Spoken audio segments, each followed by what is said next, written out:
Diplomacy की मेरे ख्याल में मिसाल नहीं मिलती जो मिसाल हमने कायम की है। मेरे ख्याल में आप इससे एग्री करेंगे, और अगर करेंगे तो नोबल पीस प्राइज़ किन्हों दे दिए चोई साहब?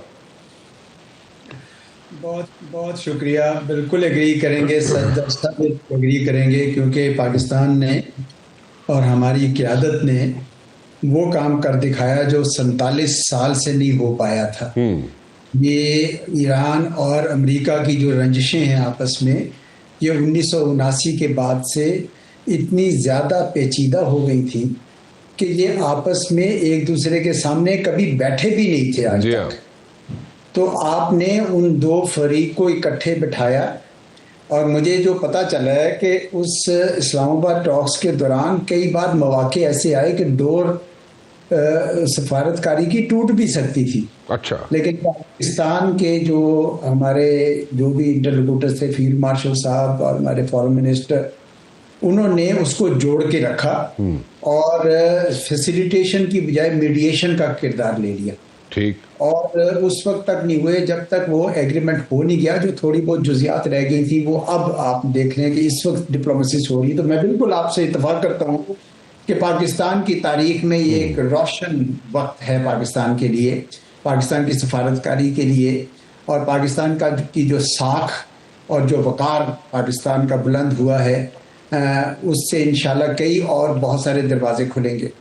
आपने बात की नोबल पीस प्राइज़ की, तो देखें वैसे तो मैं ये समझता हूँ कि जब पाकिस्तान के अंदर आप और खित्ते में अमन लेकर आ जाएं, एक नेट स्टेबिलिटी प्रोवाइडर बन जाए, तो ये अपना इनाम आप है। अच्छा। लेकिन अगर कोई इसको नॉमिनेट करता है हमारे किसी के हमारी क़यादत को, तो ये फिर वो जिस तरह आपने कहा कमेटी बेशक फैसला कर ले, हम खुद कभी भागेंगे नहीं पीछे। जी बिल्कुल। अच्छा नहीं, बिल्कुल ठीक। ये हमारी सकाफती रवायत में नहीं है कि हम इस तरह खुद मांग के करें।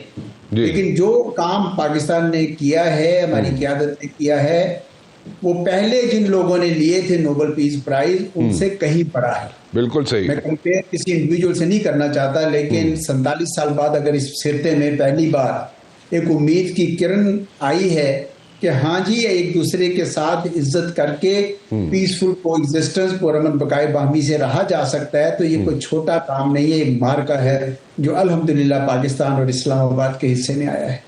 अच्छा, एक वेरी क्विक क्वेश्चन मैं आपसे जानना चाहूँगा। देखिए, इस सारे पीस प्रोसेस में हम जनाब हमने बड़ा वाइटल रोल प्ले किया, ठीक है, आर्च राइवल्स को हमने बिठा भी दिया, ठीक है, मेरे ख्याल में नोबल पीस प्राइज़ मिलना चाहिए फील्ड मार्शल आसिम मुनीर को, but at the very same time ये सारी चीज़ें अगर सामने रखी जाएं, लेबनान में सीज़ फायर होता है टेम्परेरी, अब इसको हम देखें कि जनाब ये भी सीज़ फायर एक्सटेंड होगा या नहीं होगा, वन, एंड सेकेंडली अगर यहाँ पे हम MOU की तरफ जाते हैं, पहले ऑब्वियसली MOU की तरफ ही जाना पड़ेगा हमें, और फिर उसके बाद मतलब MOU साइन होगा ईरान का और अमेरिका का, उसमें जो इज़राइल है वो कहाँ पे खड़ा होगा?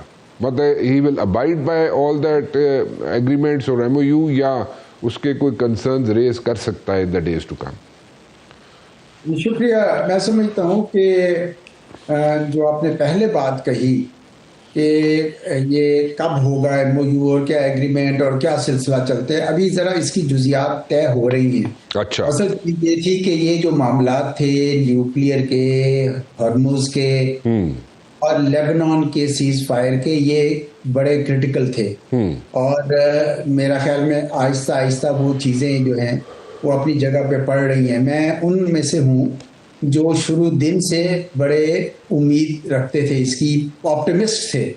मुझे याद है कि शुरू में लोग बहुत कुछ कहते थे, वो कभी तो ये तक कह जाते थे कि भाई ईरान के बाद पाकिस्तान की बारी है, गोया वो ये एज्यूम कर रहे थे कि ईरान गिरे ही गिरे और उसके बाद पाकिस्तान गिरेगा और पाकिस्तान के बाद तुर्की गिरेगा। तो मैंने कभी ऐसे लोगों से इत्तेफाक नहीं किया। ठीक। मैंने आपके मुख्तलिफ चैनल्स पे मैंने इसको काउंटर किया है कि आप अंडर एस्टिमेट कर रहे हैं ईरान को, और पाकिस्तान को तो आप बहुत ही ज्यादा अंडर एस्टिमेट कर रहे हैं। हमने तो इतने बड़े मुल्क को शिकस्त दी हुई है, इसलिए आप उसकी फिक्र न करें। अब आए इसराइल की तरफ। इसराइल बिल्कुल एक स्पॉइलर है, स्पॉइलर था, स्पॉइलर रहेगा, इसमें कोई शक नहीं होनी चाहिए। और ये लेबनान में जो जंग शुरू की थी वो इस बात का सबूत था कि वो कोशिश कर रहा था कि ये सीज फायर ना हो सके।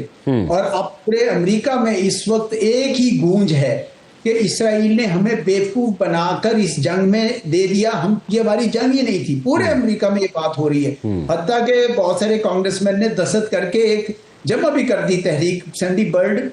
बर्नी सैंडर्स ने भी ये बात कह दी, उसके अलावा सेक्रेटरी कैरी ने कह दी, सेक्रेटरी हिलरी क्लिंटन, इतने लोगों ने ये कह दी। पूरे अमेरिका में ये ख्याल जागजी पड़ गया है कि ये हमारे साथ ज्यादती हुई है, ये हमारी जंग नहीं थी। पहली बार ऐसा हुआ इसराइल के साथ, पहली बार। चुनाचे उसी दबाव के तहत अब अमेरिका की क़यादत ने मजबूर किया उसको कि लेबनान के साथ आप सीज फायर करिए। लेबनान के सदर के साथ पिछले खुदा जाने कितनी दहाइयों से मुलाकात हुई थी, लेकिन सीज फायर इसलिए किया गया है ताकि अमेरिका इस वक्त चाहता है ये पाकिस्तान के अंदर या इस्लामाबाद के अंदर बैठ के ये एग्रीमेंट हो। मुझे यकीन है इस बात का, और मुझे खुशी इस बात की है कि ईरान की क़यादत ने भी दानिशमंदी का सबूत दिया है और उन्होंने भी कंसेशंस दी हैं। अभी हरमुज खोलने का ऐलान किया है, न्यूक्लियर के ऊपर भी बहुत सारी वो कंसेशंस देने को तैयार हो रहे हैं। और ये बहुत अहम होगा कि अमेरिका जो है, एक लेबनान वाली कंसेशन उन्होंने दी तो उन्होंने पाया इसराइल को, और दूसरा वो उनके लिए कि इनके एसेट्स वगैरह जो हैं वो अनफ्रीज करे। यकीनन इसराइल की पूरी कोशिश होगी, अभी भी कोशिश होगी कि कोई रखना डाल दे, कोई फॉल्स फ्लैग कर दे, लेकिन वो कामयाब नहीं हुआ है। और आपने इस तरह सही कहा कि हमारे फील्ड मार्शल ईरान जो एक वॉर जोन बना हुआ था उसमें गए, लेकिन उसका बंदोबस्त करके गए हैं। हमारे पूरी पाकिस्तान एयरफोर्स के कई जहाज इस बात के लिए तैयार किए गए थे कि कोई किसी किस्म की शरारत ना हो सके इसराइल की तरफ से। तो मुझे लगता है कि इंशाल्लाह ताला ये बेल सर चढ़ेगी और बिल्कुल कोई ना कोई एग्रीमेंट होगा। अब वो इस्लामाबाद अकॉर्ड्स के नाम से होता है या क्या होता है, हमारी ख्वाहिश तो ये होगी कि इस्लामाबाद अकॉर्ड से हो, ताकि पूरे खित्ते में पाकिस्तान एक बार मुस्तहकम तौर पर एक नेट स्टेबिलिटी प्रोवाइडर, एक इस्तेहकाम का अंसर बनकर तारीख में रकम हो जाए। जी बिल्कुल ठीक है जी।